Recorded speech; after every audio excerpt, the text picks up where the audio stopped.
Good morning. Good morning. It is the first Make It Happen Monday of 2023, where I share stories to help you to achieve success without stress. But more importantly, ask you questions as the listening detective to train you to listen to yourself and trust your own response. So, good morning. Good morning. I hope you've had an amazing break. And if not, I hope that you get something from this episode where we're talking about what confidence is and how you can have more of it. So over the next 4 weeks in January, we are going to be talking about confidence from lots of different perspectives. But over the last 30 years of working with people to motivate them to make something happen, whether it's to get the relationship to be working better or to actually leave a relationship, whether it's to grow their business or whether it's to physically get fitter, trainer, lighter, whatever aspect I've been working with people over, what I've come to understand is it often comes down to three things. They have to have clarity of what they want. They have to have made the decision. So next week, we're going to be talking about confidence in your decision-making process. How do you make a good decision? It's something we cover on the Do Delegate or Ditch Academy course, where we really spend time twice a year, really updating and being curious about our decision-making model. So I'm really looking forward to sharing with you some of the stories and some of the insights that our clients have got on the Academy calls, but also my own journey and my own story about decision-making. Then on week 3, we're going to be looking at confidence with planning. So once you've got clarity of what you want, for many people, if the thing that they have to do is something they can action straight away. So for example, I've made a decision today that I'm going to do the Make It Happen Monday, and that I need to have a plan for my social media for the rest of the month and the quarter. So that is something I can physically do today. Whereas some of the things I've written down for the year, I've got things like embrace the adventure of our Scotland 500. So we're going off, planning to wild camp, take very minimal stuff in our camper van. But what I know is that statement is quite a broad thing, and I really need to get more clarity. So I have to go through a process of actually drilling down, what do I mean by embracing it? What's the adventure? So once you've made a decision, what I've found over time is that if you can act on it straight away and you can get some kind of result or response, then that often gives people confidence. Good morning, whoever's joining me today, please say hello. I'd love to hear from you. So if you've got clarity of what you want and you can take action, then you will get some kind of feedback. You'll get a response or a result or a reaction, which will tell you that what you did worked. And therefore that will create confidence.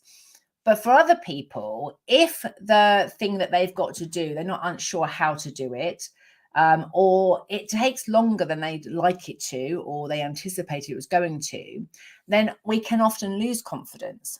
And so that's when I will work with clients, rather than working out what they want, we will look at, first of all, what's the process? How do you get from where you are now to where you want to be? Good morning, Loretta. Happy New Year. One of my loyal followers. I really appreciate you being here with me on a Monday morning. I forgot what I was going to say now. I'll just rewind that. So if you've got confidence of where you want to be, so just thinking about wherever you are, whatever you want to call it, whether you've set an intention, whether you've made a resolution, whether you set goals for 2023, or even a really good friend of mine has said that she has decided that for 2023, she's going to have no expectations. Whatever that thing is, so if you are someone that normally has expectations and you want to have a year of having no expectations, there will be a process you go through. It's unlikely, in my experience, and please, if you have a different experience, please comment and challenge and question that with me. But it's unlikely that we're going to go from having no always having dreams and goals and expectations to having no expectations instantly. That change process is going to take time.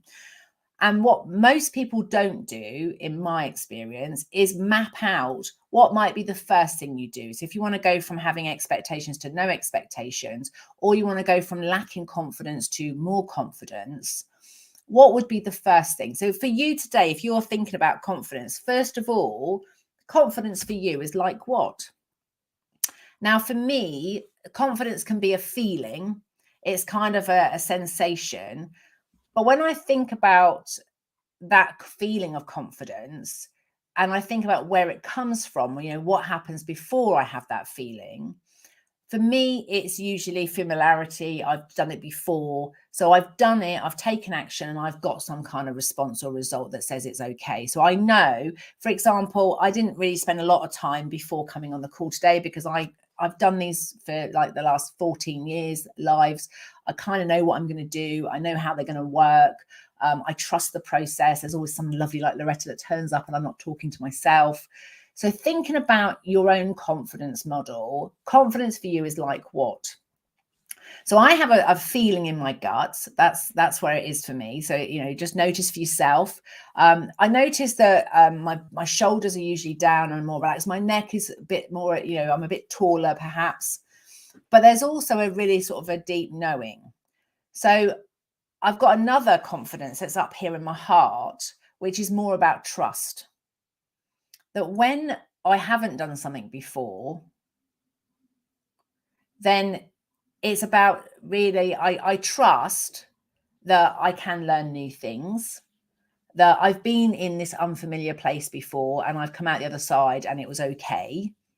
And so there's another knowing that even when I do, so my gut one is much more about, I've done this before. It's, you know, it's familiar, it's comfortable, it's okay. And there's another confidence that's up here that's in my chest, which is more heart related, which says, you know, I know how to do this. I've done this before. You know, I haven't done it. I've been in the not knowing before. I've been in the unfamiliar. I've been in the uncomfortable before. And this doesn't last, you know, it's temporary. So there's a sort of a knowing and a trusting myself and trusting the process. Now, when I've worked with clients to help build their confidence, one thing that you can do is either, let's say you want to have more confidence with your decisions, then you could look at how do you make a good decision? Or you could look at a decision that you've made or think about a decision you want to make.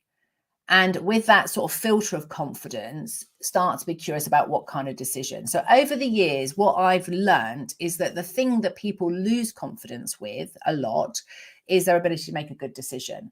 And it's you. So we're going to cover that in more detail next week. Once you've made the decision and you have confidence in your decision making, if you then don't take action, the thing that people most likely criticize themselves for was planning. It's like, well, I know what I want, but I'm not very good at planning. So I didn't make it happen because I didn't plan for it to happen. I didn't create time for it to happen. I didn't do things about things.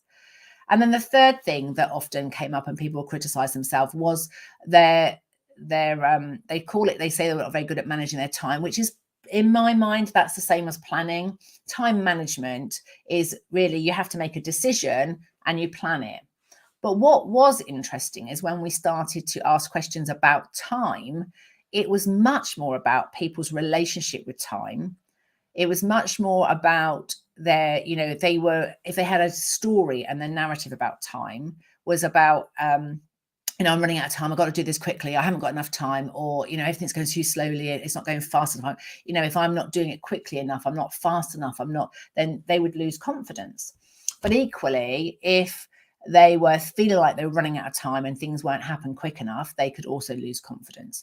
So these are just things that, after modeling lots and lots of people to get clarity of what they want and the confidence to make it happen, the three things that they consistently criticize themselves for were decision, planning, and time. So over this series in January, I'm going to delve a bit more deeply into decision making next week.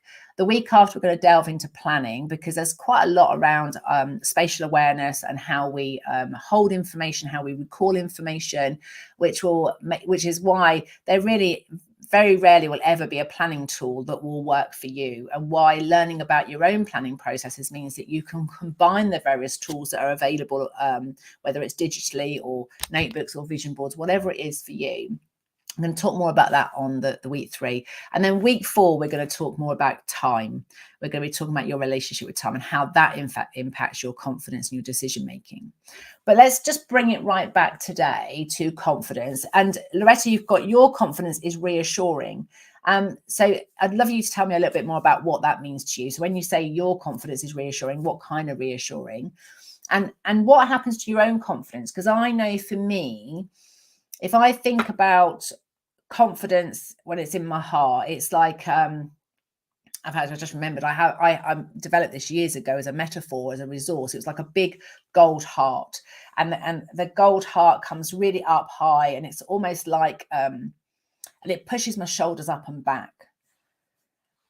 But where that confidence has come from, it, is I modeled confidence for me is like what, and there's a settled feeling and sensation in my stomach, in my gut, and then there's this sort of shoulders back and feeling.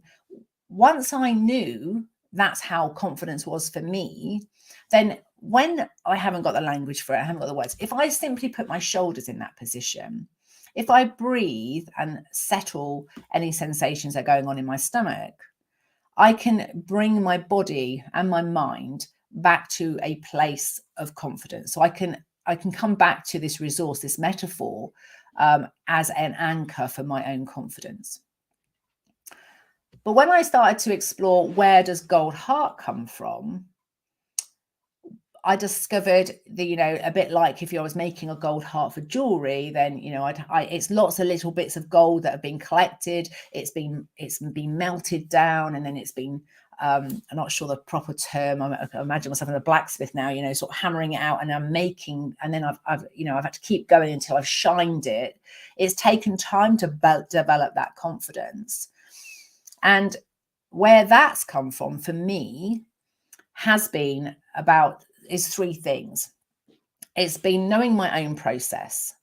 So I have a model for confidence that, I know that if I chat and I'm just talking naff, I'm just waffling, just having a natter, and someone suddenly gives me some feedback, then sometimes that can really throw me, can really knock my confidence. Whereas if I know my purpose for chatting, if I know I'm downloading, I'm venting, or I'm emotionally upset and I'm just wanting to express my feelings, then I make sure I talk to the right people, the people that can listen to that.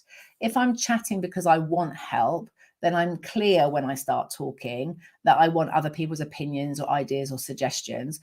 And if I don't want them, I'm clear before I start talking.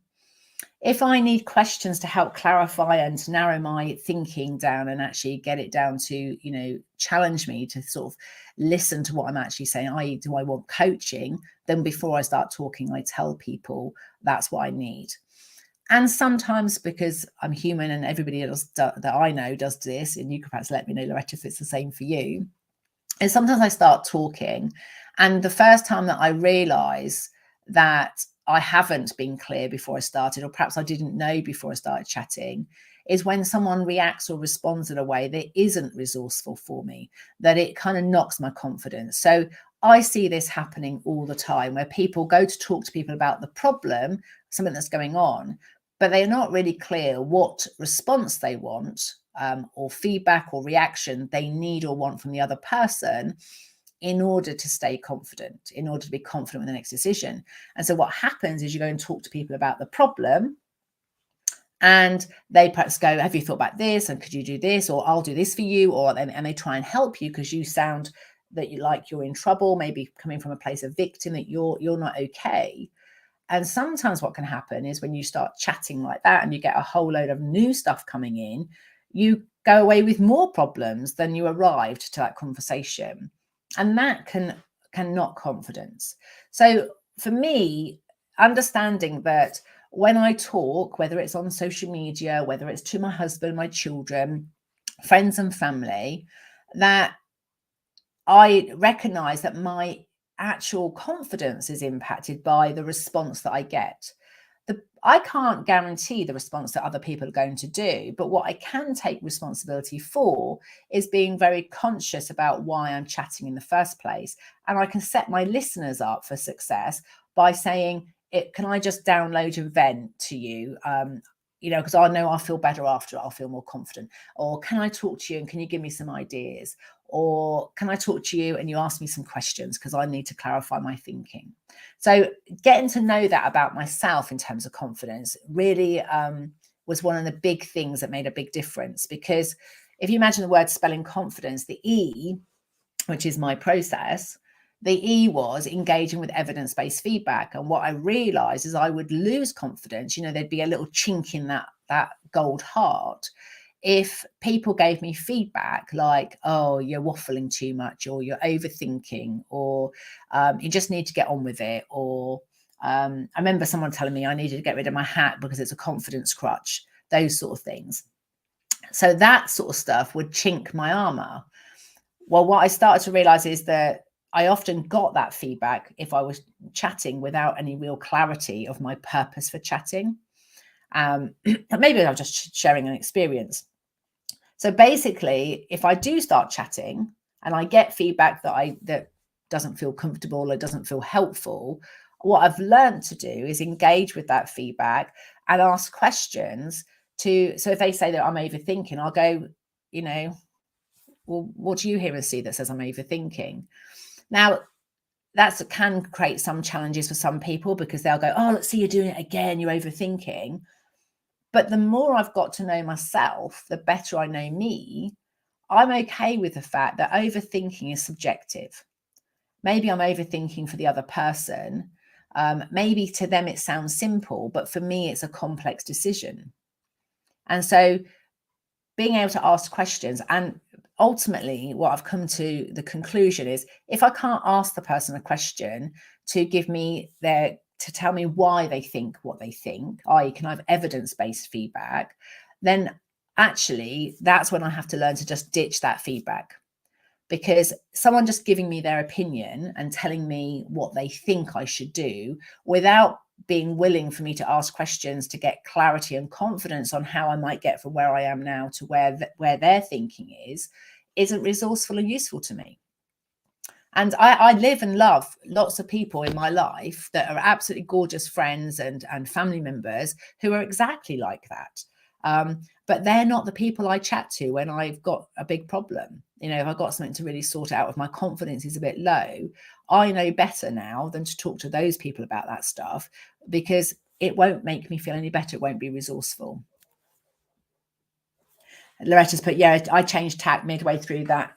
And it's great to notice that. So the thing about confidence is, if we can start to notice what is happening when it works and what's happening when it doesn't work, then we can set ourselves up for success, to chat to the right people to boost our confidence. And also to understand that, it's not about criticizing people who can't listen in the way you want them to listen, because we're all different and we all have our own stuff going on. And I can be the poorest of listeners at times with family members if I've been listening all day, or I've got loads of stuff going on in my head and I've got emotions I haven't processed yet, and then someone asks me to listen, I'm like, I also have to be able to say, actually, this isn't a great time for me right now. Can you just give me 5 minutes? And I might have to go for a walk around the block, and then I can listen, because listening takes energy. It takes, and if you have got stuff going on in your own system, it's not as easy to listen to other people. But again, bringing back to confidence, if you understand your own process, what you need to listen at your best, and you understand the people around you, what they need to listen at their best, then when you chat to people about stuff, you're going to chat with more purpose. Now, the O in the spelling confidence is about being outcome focused.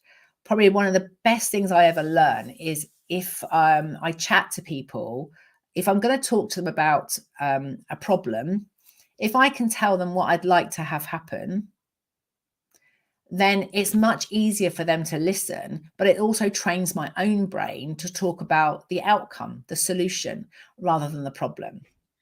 So let's say I've been lacking confidence. If I talk to someone and say, oh God, I'm really lacking confidence with this, how to get new clients, or how to go camping in the wild in Scotland, whatever that might be.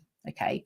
Whereas if I chat with the purpose of saying, look, what I really like to have happen is to have more confidence gaining new clients, or I'd like to have more confidence when I go camping wild in Scotland, then when I'm talking, not only my system can start to train to pay attention to what could be happening or what would be happening, but also they will be talking about solutions that are in relation to what I want.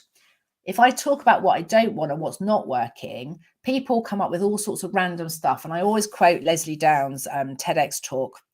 And she talks about it. She's a couples coach and a couples counselor. And she talks about like going shopping in the supermarket and saying to the shopkeeper, you imagine turning up at Asda's or Morrison's or Lidl's or whatever, and you go in and you say, I don't want bananas, I don't know eggs, I don't want this. Then the shopkeeper, if they want to help you, they've got to start, like, imagine all those aisles of possibilities. If they've got nowhere going, whereas if you say, actually, I want to try, what I'd like to do is try a new kind of bread, then at least their attention is now focused on just coming up with bread solutions. So one of the things for me was really learning about outcome, talk about what I want. But here's the challenge. When you don't know what you want, but you know what you've got isn't it, then how do you do it? And that's when I know that if I am still caught up in the what I don't want, what's not working, that's when I need coaching. And that's when I'll say to my husband, can you just ask me questions like, what would you like to have happen, or what is working? Because I have to be able to train my attention back to what do I want? Because I will lose confidence if I don't have clarity of what I want. Because making a decision of what you want becomes the thing that you calibrate everything else against. If you don't know what you want, it's almost like being lost at sea without an anchor, and you're sort of being thrown around by the storm and you don't have anything to bring you back to. Whereas for me, when I've got clarity and I've made a decision of what I want, and I talk about outcomes, it's like it becomes the lighthouse. It doesn't matter how stormy things are. I know that I'm navigating towards that. Whereas if I'm in the middle of this ocean with loads of, turmoil going on, and I'm overwhelmed and I'm frustrated, if I've got nowhere to head to, I can't get out of where I am right now. And that's what works for me. So I'd love to know what works for you. The N in the confidence process is needs met.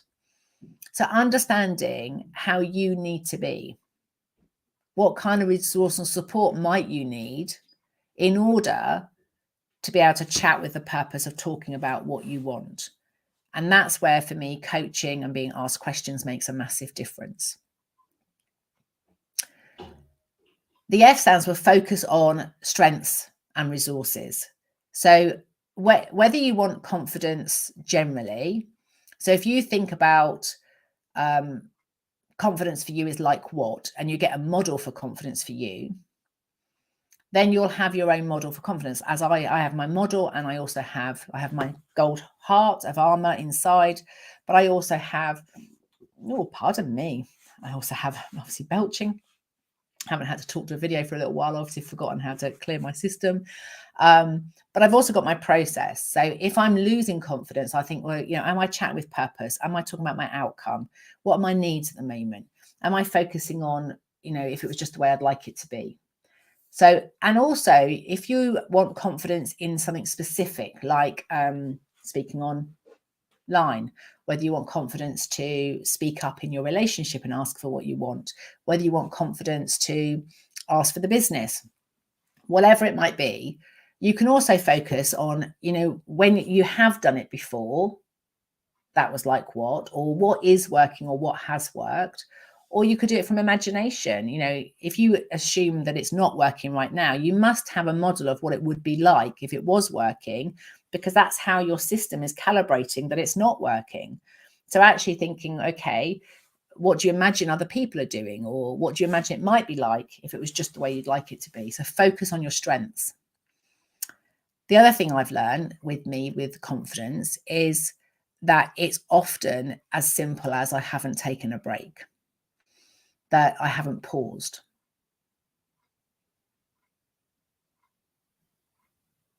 Just to allow all of the information that I've been listening to, working on, etc., to land. So it's not that I've lost confidence, it's just that I'm losing clarity because there's lots of information coming to me, or, so maybe I make a decision to go to Scotland. We've had a lot of fun actually planning the Scotland trip. We were going to go, the original plan was to go sort of 21st, 22nd of May. Then a friend's wedding came up that we really wanted to go to, so we've moved it to the 17th. And then someone said about us going to see Coldplay on the 6th, and we were like, so we knew what we wanted. Lighthouse was there, but then other things came in. And it was only when I sat with it and just was quiet and thought, I can't have both. So how do I decide what I'm going to have? And excuse me, Coldplay is, it's not something it was an experience I wanted to go and do, but it wasn't something that I absolutely, but spending time with friends and their wedding, that was my priority. And that's how I made the decision. But it was only when I sat quietly with it that I could sort of feel and notice what was my priority, what was important.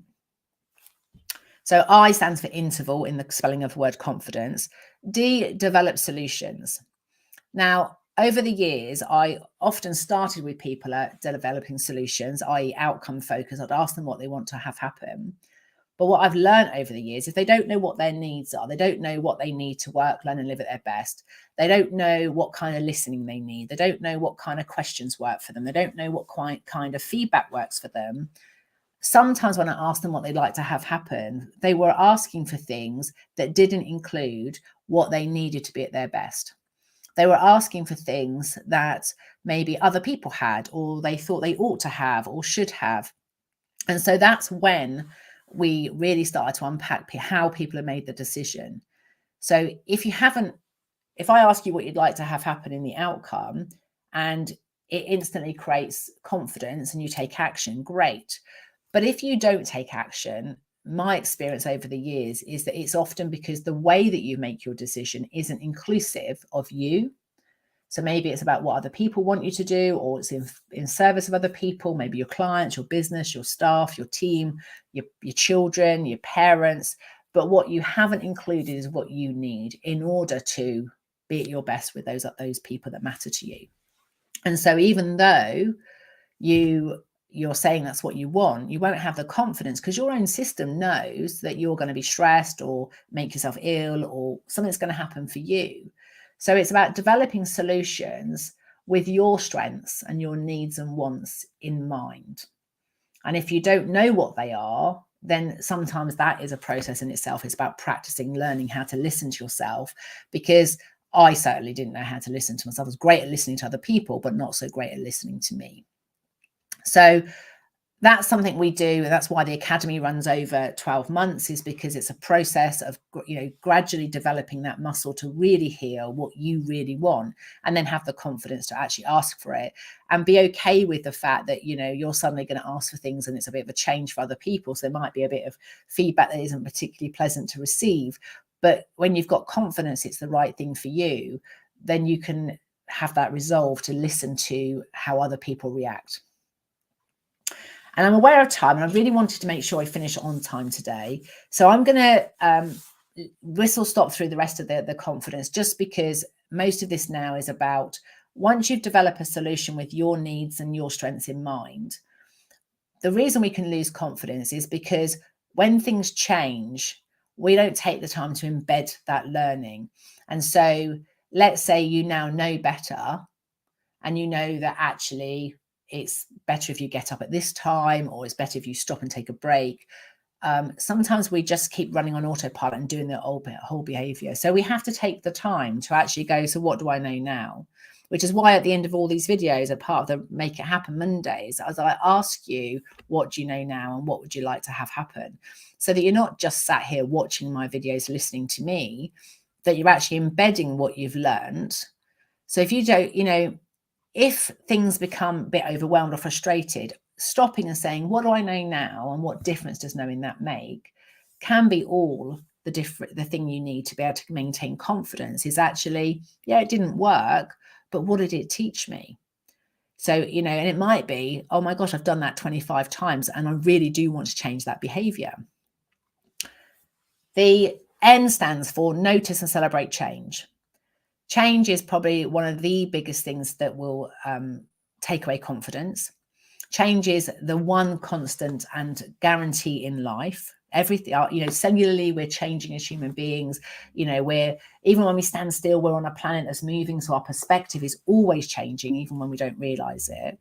But the seasons are changing, the weather is changing, our wants and desires and needs change on a regular basis. The more you celebrate and notice what change is, the more your system starts to recognize that change is okay. Well, if you've got a story like, I don't like change, I like things to be the same, the fact that we're constantly in a flux of change means that your system may become fearful of change, which then means when you're fearful, you're stressed, you get the stress chemicals, so you'll lose clarity, which means you'll forget how awesome you are, which means you'll lose confidence. And then the irony is the things that you want to change, you won't feel resourced or confident to change.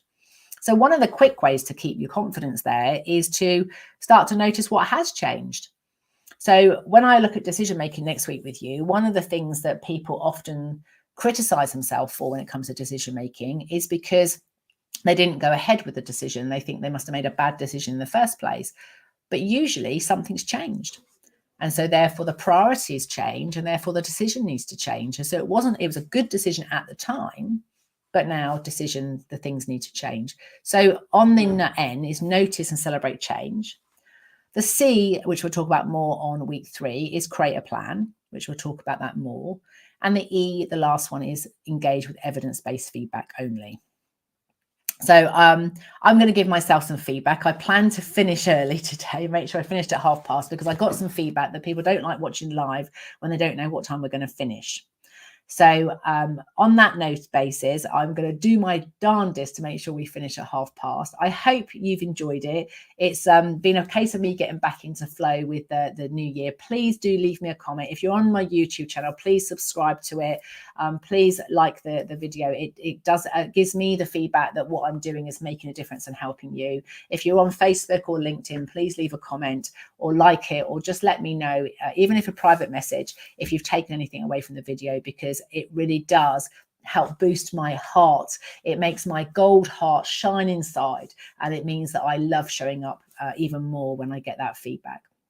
So without any further ado, let's think about, now you've been listening to me for half an hour. Given, what do you know now? And given what you know now, what would you like to have happen? And my invitation today is to write down what you'd like to have happen. And as you're writing down what you want, just notice, are you talking about what you want or what you don't want? Is it outcome focused? And if you find it hard, you can ask the question. And so when you don't have the thing you don't want, then what happens? And you might better get yourself so you're outcome focused. And as you're thinking about it and you're saying it or talking about it or writing it down, whichever's happening, just notice what is happening to confidence. At this time of year, I see so many people setting goals, but they're not listening to themselves. They're not noticing that they lack confidence, and therefore they don't take the time to map out what needs to happen for them to have the confidence to make it happen. So they write the goal and they think just having it written down is enough, and it does have an impact because it reminds you. But if you're not listening to that your own system and not listening to what's happened to confidence, you might miss the opportunity to set yourself up for success. And for that to happen, think about, how do you need to be? What kind of you is that you that can make that happen? And, it might be, you need to be confident. It might also mean that you need to be at peace, calm, might need to be assertive, could be anything. So how do you need to be? And for you to be like that, what kind of resource or support might you need? Now, if these are questions you're thinking, I really could do with knowing the answers to those, and I don't know the answer to them, these are sort of questions that we ask on a regular basis at the Academy. So I've just put in the comments a link to the Do Delegate or Ditch Academy page. We are back next Tuesday. If you'd like to come to a group call and meet the group and meet the other members and get some insights into how it works for other people, you are very welcome to come and try the session out for one session and then have a conversation with me afterwards. Give me some feedback and let me know whether it works for you or not. Because if that's the support you're going to need through 2023, if you need to make changes, you need to be more confident with your decision making, and you need to have more confidence in the way you plan and your relationship with time, then that might be the place where you go, you could come and get that support if you wanted it. But if not, that kind of resource support might be that you just need some time. You might need a notebook, you might need a cup of tea or a glass of water, whatever that resource support it might be. Maybe you need your own confidence metaphor, like I've got my gold heart that I can tap into. And actually, the interesting thing for me is I'd forgotten about that until I did the video today. So I'm very grateful for Loretta being here today, listening to me, because it now means I've got a reminder of my metaphor. And the resource and support that always works for me is actually having someone who will listen. So thank you. Without any further ado, we're going to do more about deep diving into confident decision making next week. I look forward to seeing you next Monday at 9 a.m. Have a great week and Happy New Year. Note to self, I do need to remember how to turn the videos on and off because I'm obviously out of practice. Although I know what to do, I haven't done it for a while. Speak soon.